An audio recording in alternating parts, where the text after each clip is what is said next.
4 days కు ముందు 3 బాక్సులు దొరికాయి. ఒకటి పోలీస్ స్టేషన్ ముందు, ఇంకోటి టీకానగర్ పాల్బోట్ దగ్గర, మూడోది కొలతూరు మార్కెట్లో. ఈ మూడిట్లోనూ కామన్ గా ఉన్నది ఈ మాస్క్ మాత్రమే.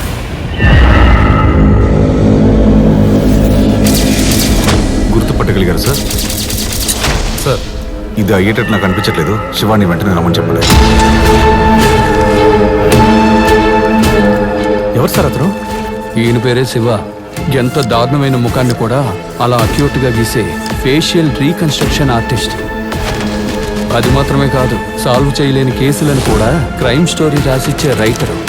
శివ రాసిచ్చే రిపోర్ట్లన్నీ నిజానికి దగ్గరగా ఉంటాయి.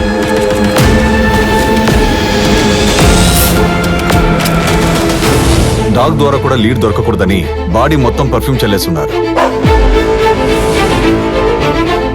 నువ్వు గీసిందే. ఈ అమ్మాయి ముఖం ఏ మిస్సింగ్ కేసు ఫైల్లోనూ ఇంతవరకు మ్యాచే కాలేదు. ఒకవేళ కంప్లైంటే రాని కేసు అయి ఉండొచ్చు కదా సార్.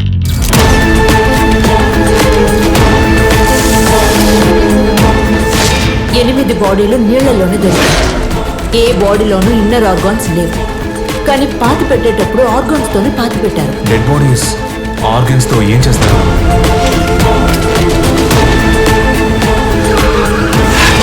క్రైమ్ సీన్ రాసి ఇవ్వడంతో ఆపేయండికో. చేతులు సెపరేట్ గా, కాళ్ళు సెపరేట్ గా దొరికాయి. మనకి ఇది అవసరం మాకో. రాజేంద్రన్ సార్ నన్ను హెల్ప్ అడగకపోయినా ఈ కేసులో నేను ఉండేవాడిని.